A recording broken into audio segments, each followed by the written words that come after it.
بسم اللہ الرحمن الرحیم۔ جھگڑا کس میں؟ آمین۔ جیسے کوئی غیر مقلد جو ہے نا ٹٹو مسجد میں گھسا ہوا ہے، آمین۔ یہاں ایک تھا پیچھے آ کے کھڑا ہوا، میں بھی اتفاق سے اس کے ساتھ کھڑا ہوا تو مجھے دیکھ کے ایک تو ٹانگیں بہت کھولنے لگا، پتہ نہیں کہاں کہاں ٹانگیں لے گیا، اور دوسرا ہی کہ جب ولد والین امام صاحب نے قاری صاحب نے کہا تو اس نے بہت بلند آواز سے آمین۔ نماز کا بعد میں نے کہا یہ آمین آپ اپنی طرف سے کہتے ہیں یا سب کی طرف سے؟ کہ چونکہ آپ لوگ نہیں پڑھتے تو میں سب کی طرف سے، میں نے اسی کو تو مشرک لعنتی کہتے ہیں۔ میں نے کہا ٹانگیں جتنی کھول رہا ہے درد نہیں ہو رہا ہے؟ کہا بہت ہو رہا ہے، لیکن شیطان سوار ہے۔ توبہ، اللہ تعالیٰ ان کی عادتوں سے امت کو بچائے۔ بس ایک بد تہذیب فرقہ ہے، آپ کے سامنے کھڑے ہوگا تو صحیح کھڑا ہوگا، اللہ کے سامنے ایسا کہ ہوا یہ کیسی نماز ہو رہی ہے؟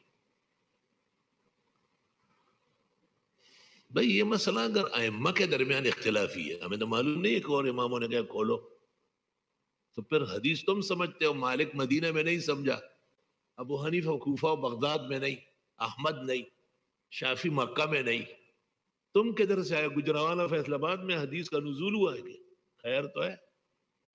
ضلالت کے لیے ہی کافی کہ سلف کے خلاف آپ مفہوم اختیار کر رہا ہے۔ آرام تہذیب سے کھڑے ہو جاؤ، بھئی ٹھیک ہے فقہاء نے لکھا ہے کم سے کم فاصلہ ہو، یعنی 4 انگلیوں کے برابر ہو، تو یہ مطلب نہیں کہ نماز سے پہلے کوئی جھک کے 4 انگلیاں رکھتا ہے، نہیں، تہذیب سے کھڑے ہو جاؤ۔ کسی کا جسم بڑا ہے، کوئی عذر ہے، ختنہ صحیح نہیں ہوا ہے، یا اور کوئی بے موقع غار پیدا ہوا ہے، وہ جتنا چاہے تسلی کرے، اس کو کس نے روکا ہے؟ شگاف پڑا ہوا ہے اس کا۔ لیکن صحت مند آدمی تو بیمار کی طرح نہ کھڑے ہو نا، وہ تو بیمار ہے، ہمیں اللہ نے صحت دی الحمدللہ، فقہ کی بھی صحت ہے اور نماز کی بھی صحت ہے اور حدیث سمجھنے کی بھی صحت ہے۔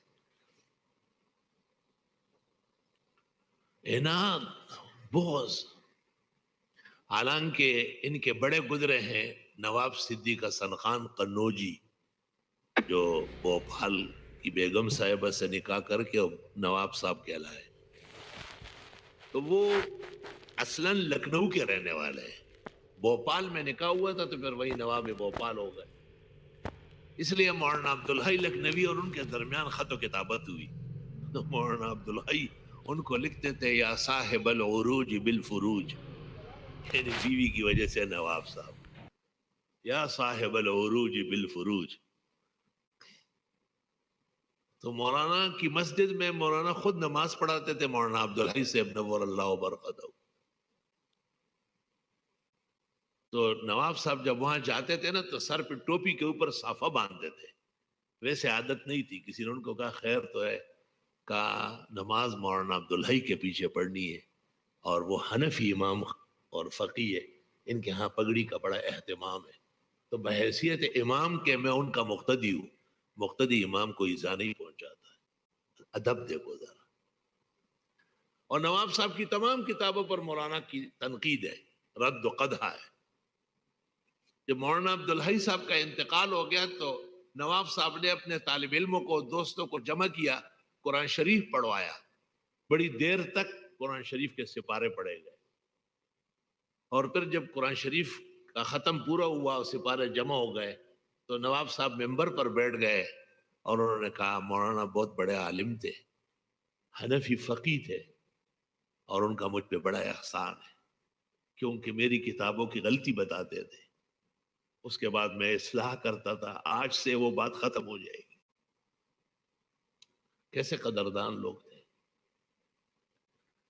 کہ مجھے خوف بھی ہوتا تھا کہ مولانا اعتراض کریں گے تو احتیاط سے لکھتا تھا، اس کے باوجود بھی الاجوبۃ الفاضلہ اور الجرح والتعدیل اور بڑی بڑی کتابوں میں مولانا نے ان کو تخت مشق بنایا ہے، اور تاج المقلل جیسی کتاب پر مولانا کی تنقید شائع ہے۔ تو نواب صاحب نے کہا کہ مولانا عبدالحی عالم تھے اور پورے عالم تھے، اور پورا عالم ہی سمجھتا ہے کہ کہاں غلطی ہو گئی ہے،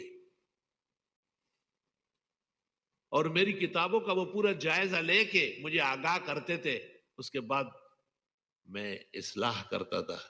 لیکن آج مولانا کا انتقال ہو گیا، اس لیے اب وہ بات ختم ہو گئی. لوگوں میں اتنی جان نہیں ہے کہ میری کتاب کے بارے میں کچھ کہے. کیسے پاک لوگ تھے، وہ کیسے اچھے نفوس تھے، کیسے قدر کی نگاہیں رکھتے تھے، اور بڑی دیر تک مولانا کی بخشش کی دعا فرمائی. اللہ اللہ.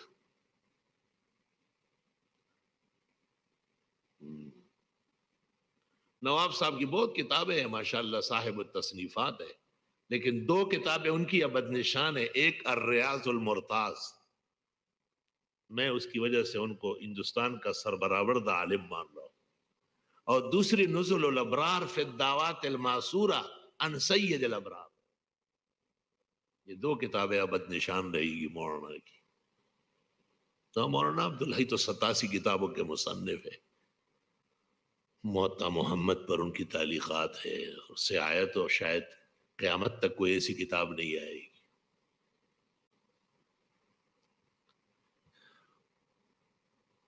البتہ فتاوا میں ان کے اول و آخر کا فرق ہے.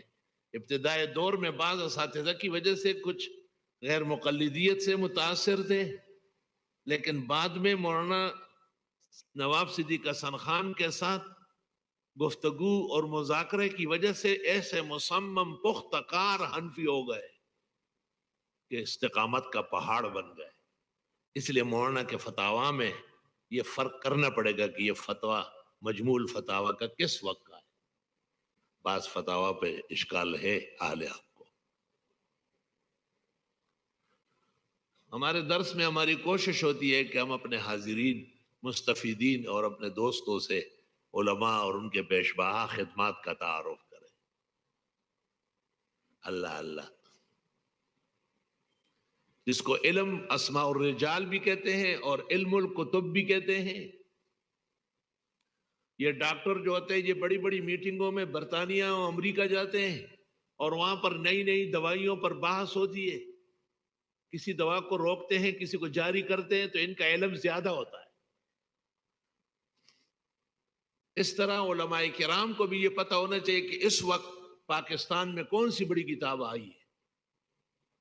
اس عاجز اور فقیر کے خیال میں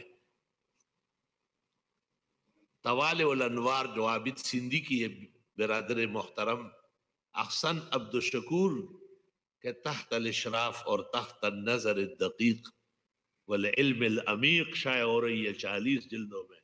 یہ پاکستان کے وجود کے لیے جب تک دنیا میں قائم دائم ہو یہ کتاب کافی ہوگی. جزاک اللہ خیر. آگے زیادہ سے زیادہ شیئر کریں اور ہمارے چینل کو سبسکرائب کریں.